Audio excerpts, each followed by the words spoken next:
রক্ত ঘাম ঝরিয়ে যারা দলকে প্রতিষ্ঠা করেছে, রবীন্দ্রনাথ ঘোষ তাদের মধ্যে অন্যতম, সেই মানুষটাকে এই নোংরা পঙ্কিল পলিটিক্সের সাথে যুক্ত করে এবং আমাদের মতো রবি ঘোষের সহযোগীকে যেভাবে ন্যাক্কারজনকভাবে এই নোংরা পলিটিক্সের সাথে যুক্ত করার মধ্য দিয়ে পুরোনো কর্মীদের মধ্যে আতঙ্কের সৃষ্টি করা হয়েছে, বাতাবরণ তৈরি করা হয়েছে, প্রতিনিয়ত পুরানো কর্মীদের হুমকি দেওয়া হচ্ছে। তাতে আমরা মনে করি যে এই আজকে মহারাজার মূর্তির সামনে আমরা আজকে এখানে দাঁড়িয়ে বা বসে আপনাদের মাধ্যমে আমরা গোটা পুরানা কর্মীদেরকে আমরা আশ্বস্ত করতে চাই এবং যারাই নোংরা খেলার সাথে যুক্ত আছেন তাদেরকে আমরা বলতে চাই যে এটা কখনোই সফল হবে না। যারা করছেন মূর্খের স্বর্গে আপনারা বসবাস করছেন। আমি আসি খুনের প্রসঙ্গে। যারা বলছেন তাদের বিরুদ্ধে আমরা আইনি ব্যবস্থা গ্রহণ করব এবং আমরা আইনজীবীদের সাথে অলরেডি এই বিষয়ে আমি কথা বলেছি। মানহানি মামলা আমরা করতে যাচ্ছি খুব দ্রুততার সাথে। সেই রাস্তাও আমরা অবশ্যই করব, কারণ জনমানসে এটা অন্য বার্তা চলে যাবে যদি আমরা প্রতিবাদ না করি। আমরা মানহানির মামলা অবশ্যই করব এবং যে ঘটনাগুলো ডাউগুড়িতে বারবার বিভিন্ন সময় বিভিন্ন রকম মার্ডার হয়েছে, খুন হয়েছে, সেই বিষয়ে এই মহিমবাবুরা কি বলতে পারবে যে কিভাবে হয়েছে, কেন হয়েছে? তখন তো উনি মুখ খোলেননি। অনেক মামলা তো, অনেক খুন তো হয়েছে, সেই বিষয়ে তো উনি যথেষ্টভাবে পরিষ্কার বক্তব্য রাখা উচিত। ওনার ছেলে কেমন সেটা তো আমরা জানি না, ওনার ছেলে কি কাজ করতেন সেটা তো আমরা জানি না। কুন্তলা দেবী তো অবশ্যই বলা উচিত ওনার ছেলে কি সৎ চরিত্রবান না অসৎ চরিত্রবান, না কি করেছেন, না কি সমাজের জন্য কি করেছেন, সেটা তো জানার দরকার আছে।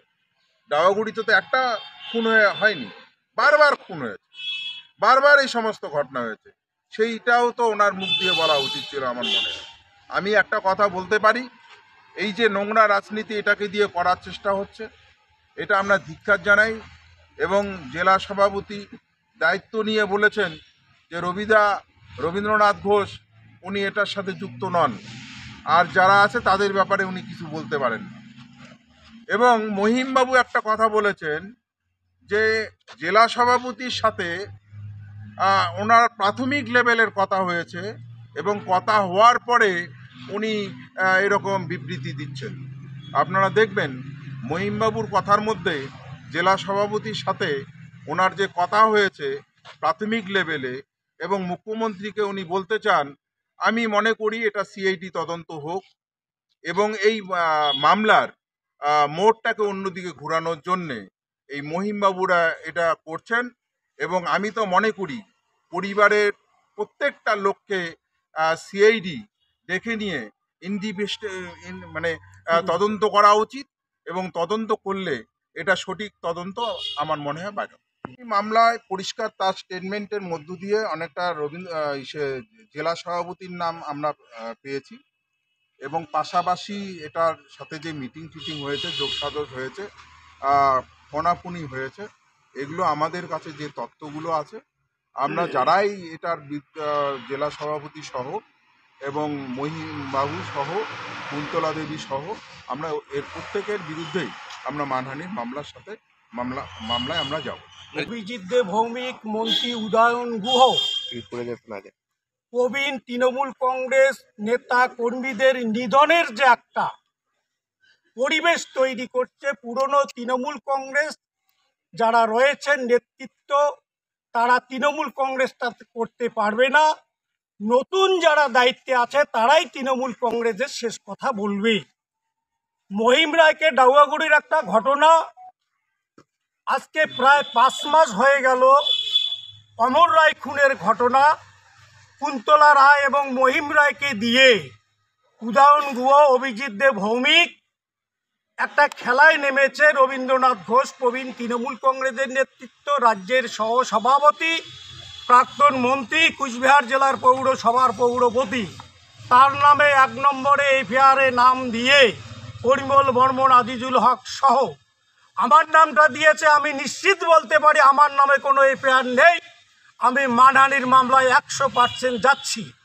এই যে মহিম রায়কে দিয়ে, কুন্তলা রায়কে দিয়ে জেলার সভাপতি এবং উদয়ন গুহ যেভাবে কুচবিহার জেলার মানুষকে বোঝানোর চেষ্টা করছে, আমরা তার প্রতিবাদ জানাচ্ছি।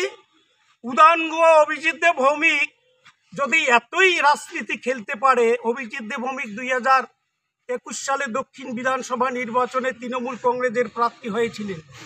উনি জিততে পারলেন না কেন? কত বড় নেতা, জিততে পারলেন না কেন? বড় বড় কথা। কাকে দোষ চাপাবেন? কার উপর দোষ চাপাবেন? 2021-এ আপনি হেরেছেন, উদয়ন গুহ মন্ত্রী। 2021 সালে উনিও হেরেছেন, কার উপর দোষ চাপাবেন? উপনির্বাচনে জিতে আপনি মন্ত্রী হয়ে বড় বড় কথা বলছেন।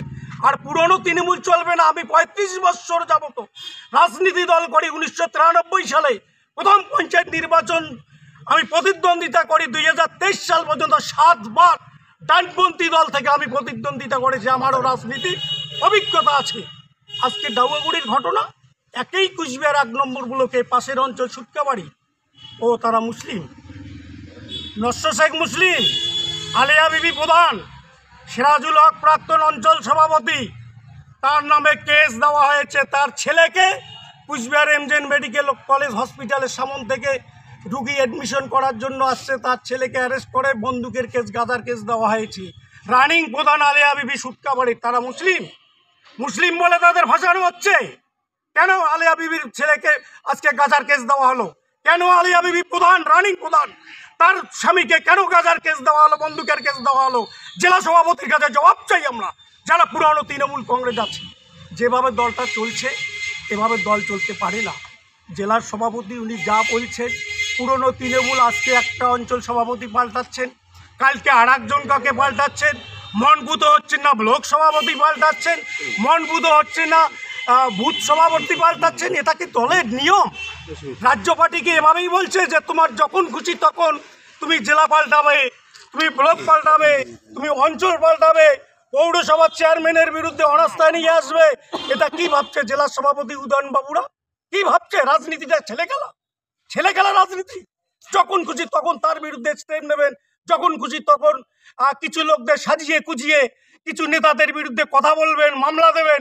এটা মেনে নেওয়া যায় না। আমরা দিদি মমতা বন্দ্যোপাধ্যায়, অভিষেক বন্দ্যোপাধ্যায়, সুব্রত বক্সিকে সবিস্তারে আমরা রিপোর্ট আকারে আমরা জমা দেব। প্রয়োজন বললে কলকাতার কালীঘাটে গিয়েও সমস্ত রকম অভিযোগ কুচবিহার জেলার তৃণমূল কংগ্রেস বর্তমান যা করছে সমস্ত অভিযোগ আমরা দায়ের করব। আমরা 2024-এর যে লোকসভা নির্বাচন, সেই নির্বাচনে আমাদের একতার লড়াই ছিল। জগদীশ বসুনিয়া জিতেছে। আমরা সকলেই এককভাবে, একক সংখ্যাগরিষ্ঠতায় আমরা জগদীশ বসুনিয়াকে জিতিয়েছি। আর যারা বলছে তারা তো হেরেছেন 2021-এর বিধানসভা নির্বাচনে। কি তারা তো জিততে পারেননি? আমাদের একতা ছিল, রবিবাবু, আমি, পরিমলরা, আমরা যারা পুরনো তৃণমূল কংগ্রেসের দায়িত্বে ছিলাম, আমরা সকলেই মিলে 2024-এর লোকসভা নির্বাচনে দিদির হাতে তুলে দিতে পেরেছি সাংসদ জগদীশ বসুনিয়াকে, নির্বাচিত করে। পাশাপাশি বলছি, যারা এই কথাগুলো বলছেন 2024-এর বিধানসভা নির্বাচনে নির্বাচন কমিশন, সেখানেই আপনারা বলুন যে আপনাদের কত নম্বর বুথ, কত নম্বর ওয়ার্ড, তৃণমূল কংগ্রেসের ভোট সংখ্যা কত, আদার্স পার্টির ভোট সংখ্যা কত, তৃণমূল কংগ্রেস লিড পেয়েছে না বিরোধী দল লিড পেয়েছে, সেই পরিসংখ্যানটা ওনারাই দেখ।